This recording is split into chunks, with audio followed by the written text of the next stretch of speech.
طرح کی سنت ہے. پہلی سنت ہے سنت سنن عادیہ. عربوں کی عادت تھی بڑے بڑے، آج کھل کر بیان کروں گا، سمجھ میں آئے ٹھیک، نہ سمجھ میں آئے تو اپنا کام کیجیے گا. جبہ پہننا، جبہ پہننا عربوں کی عادت. کھجور کھانا انڈیا میں تو ہوتی نہیں، اگر وہاں سے لا کے آپ انڈیا میں کھجور دفن کرو گے تو وہ کھجور تو نہیں نکلے گی، کچھ اور نکل پڑے گا. اب سمجھیے گا، کھجور کا کھانا، جبہ پہننا،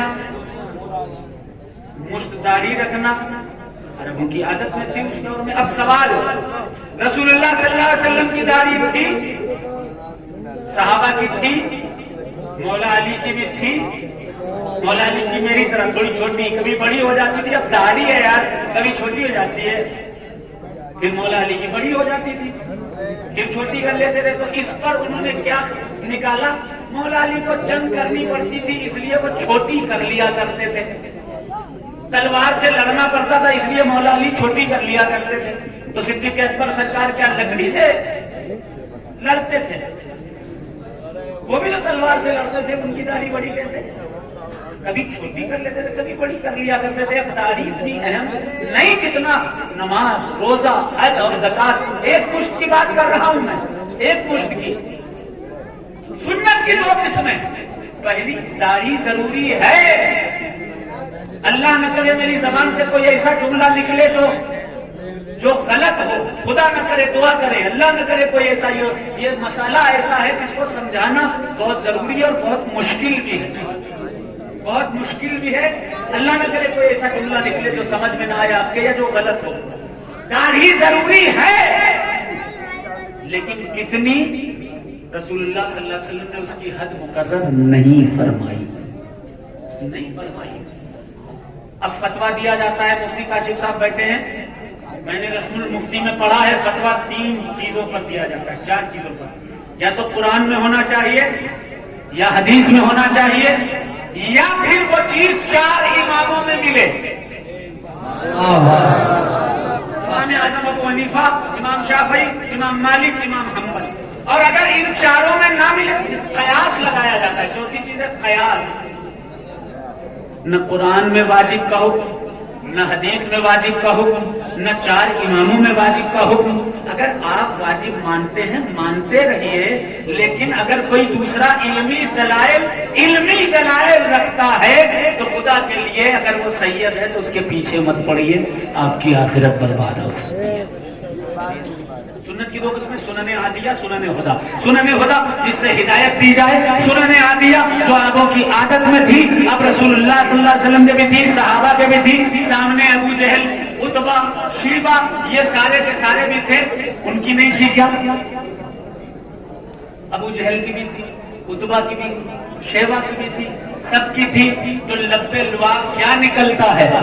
واجب علماء کے نزدیک مصر چلے جائیے واجب نہیں مانتے، عراق چلے جائیے واجب نہیں مانتے، جامعہ ازہر کے بڑے بڑے عالم واجب نہیں مانتے، عراق کے بڑے بڑے عالم واجب نہیں مانتے. اب آپ عراق کچھ لوگ جاتے ہیں، وہاں پر تو بالکل کلین شیو سرکار غوث پاک سرکار کے سجادہ نشین گیلانی صاحب بالکل کلین شیو ہے، وہ نہیں مانتے، واجب نہیں مانتے. ایک بندہ انڈیا سے پہنچا، ان کلین شیو جو غوث پاک کے سجادہ ہیں ان کے پیر میں پڑھ کر چومنے لگا اور کہا غوث پاک کی اولاد ہو، پیر چوم رہا ہو. سوال یہ ہے اگر وہ فاسق ہیں، ان کے نہیں ہے، تو آپ کے نزدیک فاسق کو بے عزت کرنا ضروری ہے. پھر بغداد میں غوث پاک کی ایک اولاد جس کے داڑھی نہیں ہے، آپ پیر کیوں چوم رہے ہو؟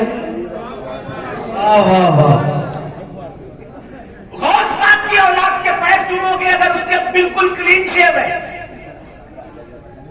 اور مدار پاک کی اولاد کی اگر داڑھی ہے بھی تب بھی آپ اختلاف کرو گے. اسی لیے فاضل بریلوی نے لکھ دیا فتویٰ 25ویں جلد ہے، جناب فاضل بریلوی رحمۃ اللہ علیہ نے لکھا اپنی کتاب فتاوی رضویہ میں، جب ان سے پوچھا گیا غوث پاک کا خاندان بڑا یا مدار پاک کا خاندان بڑا، انہوں نے لکھا کہ عوام کو، پبلک کو ان امور میں بحث کرنے سے سخت مضرت کا باعث بن سکتا ہے، اگر یا تو غوث پاک کی اولاد ہو چاہے مدار پاک کی اولاد ہو، دونوں کی اولادوں میں سے کسی کی شان میں ذرا سی گستاخی ہو گئی تو ایمان چلا جانے کا خطرہ ہے۔ انہوں نے تو دونوں کی اولادوں کی عزت کرنے کا حکم دیا۔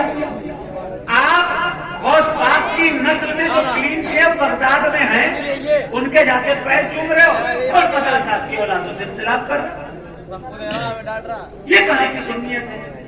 پھر ایک فتویٰ سن لیجئے، مفتی کاشف صاحب نے دکھایا اور میں پہلے سے بھی جانتا ہوں۔ جناب فاضل بریلوی سے کسی نے پوچھا، ایک سید صاحب ہیں وہ سنیما بھی دیکھتے ہیں، ان کی داڑھی بھی نہیں ہے، اس نے پانی بھی نہیں لیتے، کیا ان کی تعظیم کی جائے گی؟ فاضل بریلوی نے لکھا، آپ نے لکھا کہ سید صحیح النسب سید چاہے جیسا بھی ہو، اگر وہ حد کفر تک نہیں پہنچا ہے تب تک اس کی تعظیم واجب ہے۔ سبحان اللہ، سبحان اللہ۔ ہارے تکبیر، ہارے رسالت، سعادت مقدم شریف، عظمت آل رسول زندہ باد۔ عزت کی جائے گی اس کی۔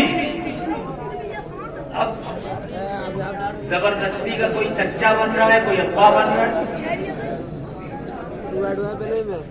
حدیث میں کیا آیا ایسے لوگوں کے لیے؟ حدیث سن لیجیے، پھر تازہ کلام پڑھوں گا، جانا نہیں۔ کون جا رہا ہو؟ او بھیا کہاں جا رہے ہو؟ میں رکو بھائی، ابھی نہیں جانا، سنو کلام بہت زبردست لکھ کر لایا ہوں آپ ہی لوگوں کے لیے۔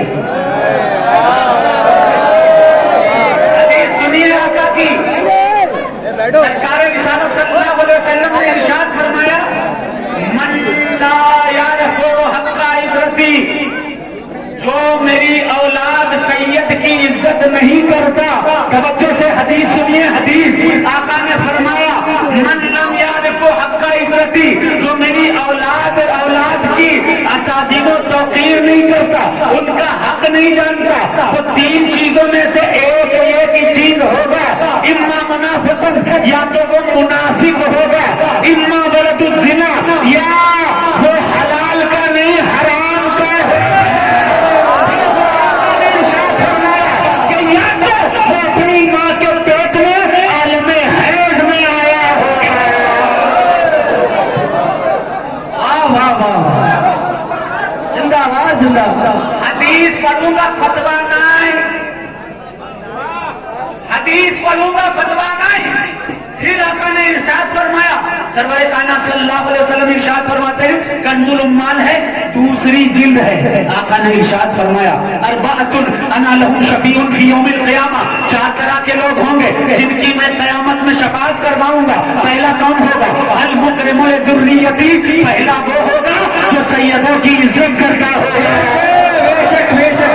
قاضی لهم حوائجہم، دوسرا وہ ہوگا جو سیدوں کی ضرورتیں پوری کرتا ہوگا، سائی لهم بامورہم، تیسرا وہ ہوگا اگر سیدوں کے خلاف کچھ لوگ اکٹھا ہو جائیں تو ایسے وقت میں سیدوں کے ساتھ کاندھے سے کاندھا ملا کر جو کھڑا ہو جائے گا، آقا فرماتے ہیں قیامت کے دن ان کی سفارش، ان کی شفاعت کی جائے گی۔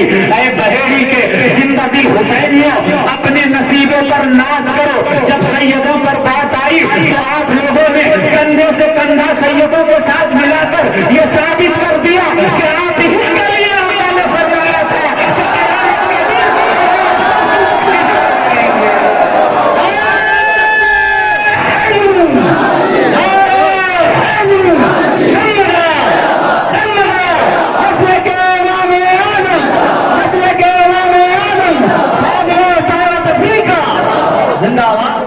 آپ کے لیے فرمایا تھا۔ اور چوتھا پہلا مکرم الذریتی، دوسرا قاتل ہوں حوائج ہوں، تیسرا سائل ہوں بامورہم، چوتھا شخص کون؟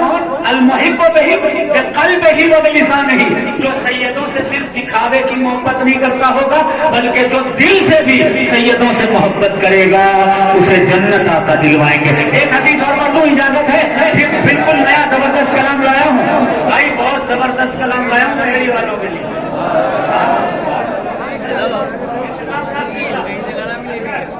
ایک حدیث اور سن لیجئے، آقا نے فرمایا من ماتا، توجہ، من ماتا علی حب آل محمد ماتا شہیدہ، بے سیدوں کی محبت دل میں لے کر کے مرے گا، دنیا سے جائے گا۔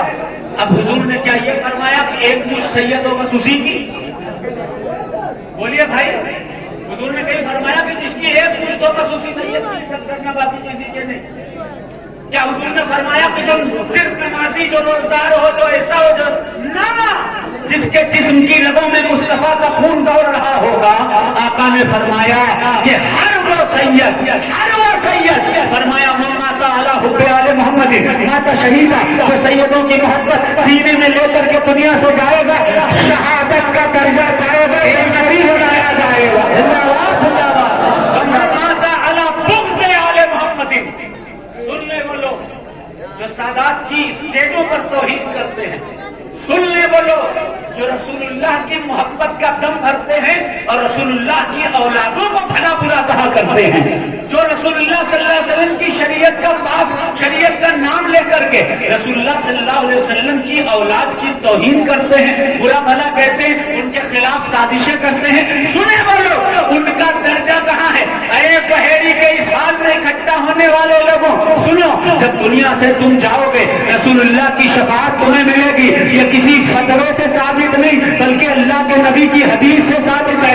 اسی طرح سے آپ اگر محبت کرتے ہو آپ دنیا سے جاؤ گے شہادت کا درجہ پاؤ گے، یہ زبردستی کے کسی فتوے سے ثابت نہیں، اللہ کے نبی کی حدیث سے ثابت ہے۔ پھر آقا فرماتے ہیں من ماتا علی بغض آل محمد، جو شخص بھی سیدوں کی عداوت سینے میں لے کر کے دنیا سے جائے گا وہ کس حال میں جائے گا؟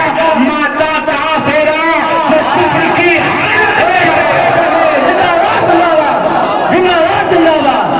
زندہ باد، یہ خارجیوں کی پوری جماعت۔ اچھا رافضی تھے، ظاہر ہے آج بھی ظاہر ہے، جو صحابہ کی گستاخی کرے رافضی، اور بھی تمام جماعتیں ظاہر ہیں، مگر یار خارجی کوئی کہتا نہیں کہ ہم خارجی ہیں۔ توجہ سے سنیے گا پھر نیا کلام۔ خارجی ہماری آستینوں میں چھپے ہوئے، ہماری آستینوں کے اندر جو سیدوں کی عداوت رکھتا ہے وہ خارجی ہوتا ہے۔ خارجی کیسے پہچانو گے خارجی کون ہے؟ جو کہے مولا علی سید نہیں، سمجھ جاؤ خارجی ہے۔ جو کہے مولا علی کعبے میں پیدا نہیں ہوئے، سمجھ جاؤ خارجی ہے۔ جو کہے امام حسین علیہ السلام نہیں ہے جبکہ امام بخاری نے علیہ السلام لکھا، سمجھ لو یہ خارجی ہے۔ جو کہے سیدہ فاطمہ رضی اللہ تعالیٰ عنہ حق پر نہیں تھی، سمجھ جاؤ یہ خارجیوں کی جماعت میں سے ہے۔ جو کہے اجمیر مت جائے مسلمان، سمجھ جاؤ یہ خارجی ہے۔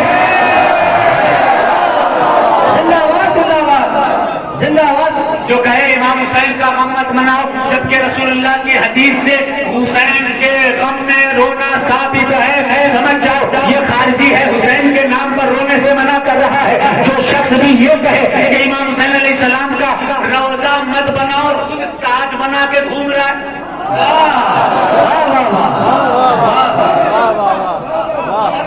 حسین کا روزہ بنانا حرام ہے اور خود کے ابا دادا کا تاج بناؤ، ٹوپی بناؤ، کرتا بناؤ، پاجامہ بناؤ، وہ سب جائز ہو جاتا ہے کیونکہ تمہارے ابا کا ہے، اور رسول اللہ کے نواسے کا کوئی روزہ بنا دے تو حرام۔ اگر کوئی ایسا کہہ رہا ہے سمجھ لو اس کے دل میں بغض ہے امام حسین کا، یہ خارجی ہے۔